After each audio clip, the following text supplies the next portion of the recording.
En la comparecencia ante el Senado del secretario de Hacienda y Crédito Público, Rogelio Ramírez de la O, el pusilánime senador Gustavo Madero, del Grupo Monreal, señaló demagogo y mentiroso que la disciplina fiscal se mantuvo incluso durante la pandemia, supuestamente sin programas de apoyo para quienes dejaron de tener un ingreso ni para atender el dolor y la muerte de alrededor de, disque, 758,000 personas, siguiendo el supuesto mantra neoliberal, cuestionando que se celebre un crecimiento del 3% para este año, pues afirma que apenas se llegará a los niveles previos a 2018. Espetó que prefieren tener déficit en salud y educación antes que un déficit en las finanzas. Concluyó aseverando la mentira de que el gobierno de AMLO es un gobierno neoliberal. Tras escuchar al pusilánime lacayo de Claudio X González, el secretario de Hacienda le reviró contundente, refiriéndose a su falsa afirmación de que existe un mantra neoliberal en la administración actual, argumentando que en realidad no hay justificación para esa afirmación, ya que en esta administración se han tomado medidas que rompen con las creencias tradicionales del neoliberalismo. Por ejemplo, destacó que el Estado ha aumentado la inversión y el salario, a pesar de preocupaciones previas sobre la inflación. Además, mencionó el programa llamado PASIC, que fue un acuerdo voluntario con empresas para controlar los precios y limitar el aumento de la gasolina, utilizando ingresos fiscales en lugar de métodos coercitivos. La administración también se comprometió a mantener un equilibrio fiscal y una deuda razonable en relación con el Producto Interno Bruto. En general, el secretario argumentó contundente que se han desafiado las creencias neoliberales en esta administración del presidente AMLO y presentó argumentos sólidos para respaldar estas políticas. Veamos enseguida cómo el tibio lacayo de Claudio X González es humillado por el secretario de Hacienda por repetir los mantras que le dicta su patrón para atacar a la 4T. Muchas gracias, presidenta. Bienvenido, secretario, y su equipo de la Secretaría de Hacienda y Crédito Público. No se les puede negar la estabilidad y la disciplina en la administración de los recursos públicos. El mantra neoliberal de contener el gasto público a la escala, al tamaño de los ingresos públicos ha sido cumplido a pie juntillas. Incluso en la pandemia, ante la mayor pandemia de la historia, que ha dejado una herencia de dolor y de muerte, se mantuvo la disciplina fiscal. Así fue. Los demás países recurrieron a un gasto público para apoyar a la población en su salud, en su economía familiar, en sus pequeños negocios. Pero no en México. Aquí no hubo programas de apoyo a quienes dejaron de tener ingresos y optaron por cuidar ese déficit fiscal a costa del dolor de la población y la muerte de 758,000 personas, según las estimaciones del INEGI, en exceso de mortalidad por esas causas. Por eso, para eso tenemos el superpeso. Prefieren tener un déficit en los servicios de salud y educación, que mueran 26 personas por cada 10,000 habitantes, como sucede en la Ciudad de México, antes de un déficit en las finanzas. A eso ustedes lo bautizaron como humanismo mexicano inspirado en el evangelio obradorista. Se disfrazan de izquierda.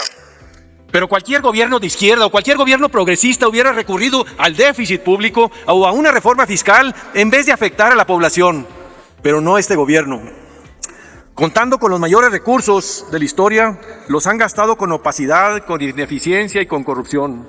Malos para gastar por la improvisación, por la falta de planeación y por la falta de capacidad. Baste enumerar las 4 principales obras emblemáticas de este gobierno. Dos Bocas al doble, 136,000 millones de pesos más de lo presupuestado y todavía no saca ni un barril. El Tren Maya, 21,000 millones de pesos por arriba del presupuesto. El Aeropuerto Internacional Felipe Ángeles creció más de 29,000 millones, pero sin contar lo que hundieron con los 180,000 millones del aeropuerto que ya estaba en construcción. El Interoceánico se multiplicó por 10 veces, de 148 a 1,700 millones de pesos. En total, en vez de gastar 200,000, gastan el doble.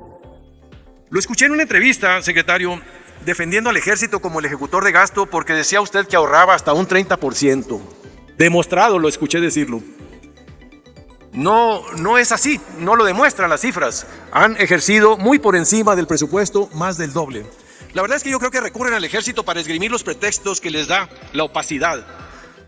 Cubrirse de seguridad nacional las obras públicas y recurrir a las asignaciones directas sin licitación. Este gobierno lo definió Alejandro Krujov, que en paz descanse, como un cajero automático militarizado. La izquierda que militariza es la izquierda autoritaria, antidemocrático. Tengo amigos que estimo mucho y que aún defienden a López Obrador y a su gobierno, pero se hacen de la vista gorda con su proyecto militarizador, presidencialista y autoritario, que ha erosionado tanto nuestro entramado institucional, justificando por su mandato transformador. Pagaremos muy caro su encubrimiento y complicidad para militarizar, operar y construir el aeropuerto Felipe Ángeles, el aeropuerto de Tulum, el aeropuerto de Chetumal, el aeropuerto de Palenque, el aeropuerto de Campeche y el aeropuerto de Ciudad del Carmen. La asignación y administración de la nueva Mexicana de Administración y la transferencia de la Secretaría de Transportes a la Sedena para administrar el espacio aéreo. Le transfieren también la operación del Tren Maya, el Istmo de Tehuantepec y todas las aduanas de México, 21 aduanas fronterizas, 12 aduanas interiores, 17 aduanas marítimas, el control y la retención del flujo migratorio, la Guardia Nacional, la construcción de sucursales bancarias, cuarteles, viviendas, el viaducto elevado de Tijuana y el canal Centenario y zonas de riego en Nayarit. ¿Cómo justificar todo eso, secretario? Porque son 30% más barato que las dependencias de su gobierno. Recordemos el caso de Segalmex, donde la Auditoría Superior de la Federación detectó en la cuenta pública de años pasados un desfalco por más de 15,000 millones de pesos que duplica los desfalcos reportados por la estafa maestra. Celebran ustedes a bombo y platillo que este año creceremos al 3%, pero en realidad estamos apenas, en términos reales, llegando a los niveles del 2018, cuando ustedes entraron a esta administración. Quisiera hacerle unas preguntas, señor secretario. ¿Cómo poder supervisar y justificar los recursos triangulados por las Fuerzas Armadas de aquí en adelante? ¿Qué estará haciendo su administración para evitar nuevos Segalmexes? ¿Cómo justificar la rentabilidad de controlar el déficit público a costa del déficit en los servicios públicos? Por sus respuestas, muchas gracias. Es cuanto, presidente. Muchas gracias. Muchas gracias. La pregunta de si hay una mantra neoliberal es una pregunta que pareciera que tiene sentido en la superficie de las cosas, pero realmente, escarbando un poquito, no tiene justificación como comparación. Por ejemplo, en esta administración se rompe la mantra de que el Estado se retira de la inversión, de que el Estado no hace inversión en desarrollo regional. Se rompe la mantra de la cercanía de intereses entre los funcionarios y los grupos económicos de interés. Se rompe la mantra de que el salario no hay que subirlo porque sube la inflación.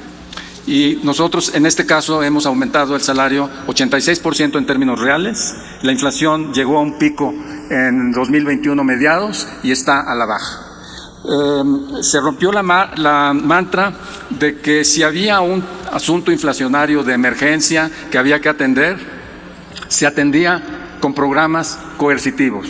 Uno de los últimos episodios fue un programa de control de precios que operó en el final de la administración del presidente de la Madrid. Nosotros aplicamos un programa que se llamó PASIC y que fue un acuerdo voluntario y no con todas las empresas, porque no logramos tener el diálogo con todas las empresas de México, sino solamente con aquellas que tienen un poder real de mercado, que las identificamos, con quienes dialogamos. El resultado de este programa resultó en la estimación de nuestra unidad de planeación en 4 puntos porcentuales menos de lo que hubiera sido si hubiéramos nosotros dejado las cosas a la inercia inflacionaria y no intervenido como lo hicieron, como no intervinieron las administraciones anteriores, en taponar el incremento de precios de la gasolina. Lo hicimos utilizando ingreso fiscal. Ese es otro rompimiento de mantra. Se utilizó ingreso fiscal del impuesto especial sobre producción y servicios para limitar el aumento de la gasolina en la estación de servicio a no más de la tasa de inflación, que es lo que se ha mantenido como política consistentemente en esta administración. Y al mismo tiempo les quiero mencionar que, sin pretender que todas las mantras están rotas, nosotros tenemos que respetar también cuál es la importancia de los balances fiscales y saber que no se puede exceder un balance fiscal. Revisando el del 5.4%, nuestra previsión para 2025 es que una vez descargados los programas de gasto que están implicando la terminación de obras, que ya la nueva administración no tiene esta carga presupuestal de gasto de capital y por eso es que en los criterios de política económica estamos presentando una estimación de 2.6% del Producto Interno Bruto como déficit fiscal. Esa es la forma por la cual la deuda con respecto al Producto Interno Bruto se mantiene en 48.8% del producto, y es la razón por la cual pensamos que es una proyección razonable, razonada, y que se puede defender en cualquier foro, y lo estamos haciendo, y estamos pasando las discusiones exigentes que tienen las calificadoras de deuda y las discusiones exigentes que tienen los inversionistas de bonos mexicanos con nosotros sobre este tema. Dale en me gusta, suscríbete, activa la campanita y compártelo para que más gente lo vea.